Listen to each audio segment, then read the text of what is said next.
to meet you. Where are you located?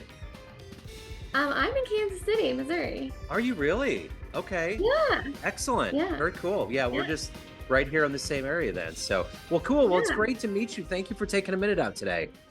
yeah. Thank you for having me. Absolutely. So, I want to begin our conversation with what we lived through for the last 3.5 years, going through a pandemic. How did that all work out for you, and how did it change you now that we've kind of emerged out of it? Yeah, it at first didn't have a lot of impact. So I'm in the software e-commerce business. So it actually helped my career, Yeah. as you can imagine. A lot of people were buying stuff online. So that helped in that regard, but it also gave me more time to start um, focusing on my book and my writing career. So that's kind of when um, both the best worlds kind of like came together there for me. Yeah. So you've mentioned, e-commerce, and you're obviously a writer. So let's say I put you in front of a bunch of third graders at career day, and one of the kids is curious and asks you, "Hey, what do you do for a living?" How would you answer that child? Yeah, I would tell them I both help you buy things online and I write about magic. Okay, so talk to me a little bit about your journey. How did this begin for you? Are you originally from Kansas City? I am, yeah, a suburb of Kansas City, but still Okay. considered Kansas City. Okay. Yeah, yeah. So you're originally from here. How did the seeds of becoming a writer actually take hold and become who you are? Yeah, so I'm the oldest of three girls, and I think that was very helpful in making me who I am today, especially the writer. So I kind of got to decide what games we were going to play, what we were going to do for fun. And what I would always make us do is like act out stories, basically. So I would have us, first we started with Disney movies, right?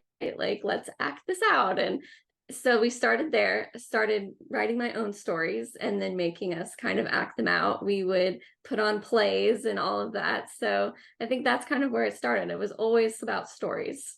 Yeah. So what was the first book that you read that really made you want to read more or become a writer? So I was always a really big reader, but for me, it was Lloyd Alexander's series. I think it's called The Prydain Chronicles. And there's actually a Disney movie of one of them, The Black Cauldron, Oh, which I didn't know for a long time. But it was that series really that just immersed me into fantasy and really made me want to keep reading. And then, hop to Harry Potter. And then it was just like solid from there. on from there. So what was the first thing that you wrote where you were like, all right, I got it. This is good. This makes sense. This is what I want to do. Okay, so that took a really long time, right? So, I mean, I didn't really follow the path of being a writer. Like I said, I went down a software career, so it was always just kind of like something fun, maybe something I would do eventually. I did write a book in college to give as a gift to my sisters and my cousins about a game we used to play. Yeah. But I didn't ever think of that was really good. It was just something fun that I did. Yeah. And so it wasn't until I wrote the first draft of this book that I'm publishing in March that I really thought, I've actually spent the time, I've gone through it a million times, rewrote parts of it. So it's a really long process, but I think I finally got there Yeah. this time. So what are you going to do when the book's released? You got a big plan of what you're going to do for the release? So I'm still figuring that out. So it's actually kind of fun. It releases the day before my birthday. Cool. So will probably do something on my birthday. Still working out the details. I'm wanting to do kind of a party at a local bookstore, but haven't kind of decided which one and how that's going to go and what time to have it because it's a Wednesday. But, Yeah. so details still to be determined. Okay, cool. So who's been a hero for you in your life? A big inspiration? So my dad has been a huge inspiration to me. He and his family immigrated from Mexico when he was really young, so he's had to pretty much work for everything that he's gotten in his life. And he was able to provide for my three sisters and my mom, letting my mom stay home with us, and really never wanted for anything. And I mean, both of my parents really were the ones that have always been like, you can do whatever you want. And I believed them because I could see it happening for both of them. So I think that starts with my dad and all of his hard work. So if you can meet anybody alive on the planet right now that you find inspirational, who would you love to meet and talk to? Neil Gaiman has been a real inspiration to me. He seems like not only a cool guy, but also like full of wisdom. I took his master class a few years ago and was just like blown away. I've Yeah. read pretty much everything he's written, and it's also different, but I love it all. Yeah, Neil is amazing, absolutely amazing.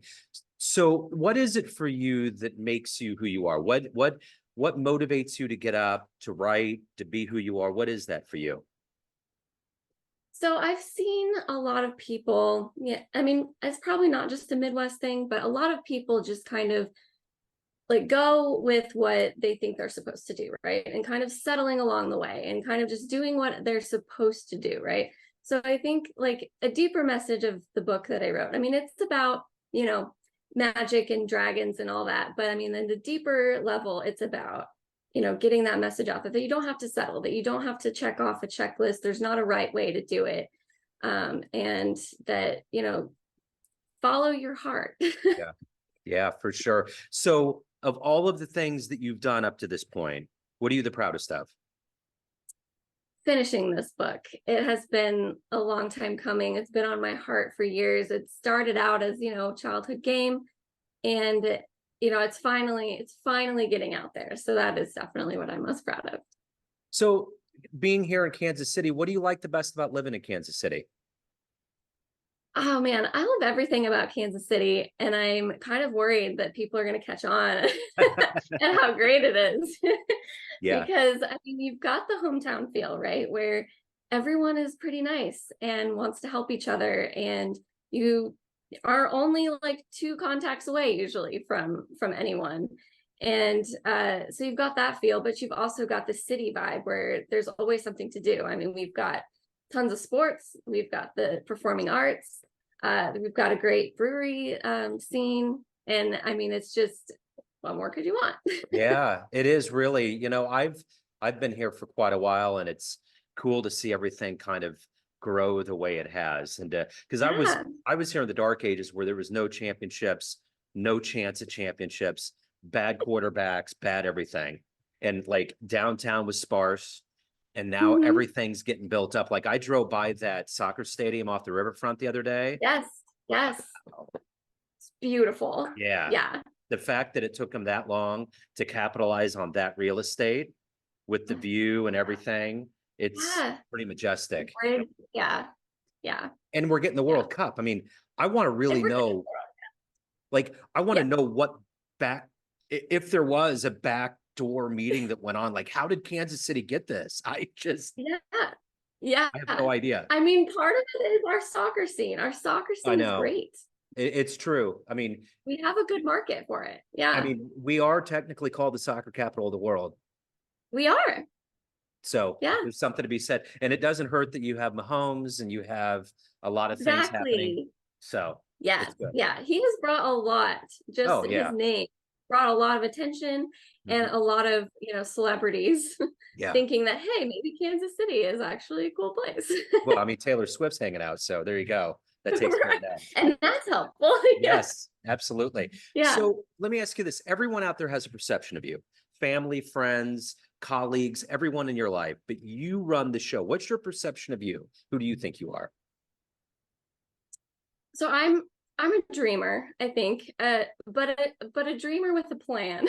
Yeah. So I have all of these dreams, all of these, aspirations, but I can't do anything also without a plan. So I have, lists and schedules and all of that. So I think, I'm kind of a mixture of the dreamer and the planner. Yeah, for sure. It's like a Libra balance, so to speak. You know. Yeah, yeah, So yeah. let's put the good news out there about the book. When's it coming out? Where can people get it? Anything about if they want to reach out to you, learn more about you, how can they do that? Yeah, so the book is called Obsidian Tide, and it's a high fantasy epic adventure. It's the first in a series, so keep an eye out for that. And it comes out March 5th, And you'll be able to get it anywhere you buy books. So you can go to Barnes and Noble or Target or Amazon, anywhere that books are sold. And, if you want to learn more about it, you can go to my website. It's just joannamcspadden.com, pretty easy. And you'll be able to learn more there. I just released a trailer for it on the website, and also run an Instagram I'm pretty active on, which is just Writer Joanna Mcspadden. So yeah, you should be able to find anything there. Excellent. Joanna, good job. Going after the dream. It's happening. Best of luck. Have a great new year. I appreciate it. Thank you. Thank you so much. Thank you. Great to meet you. Take care.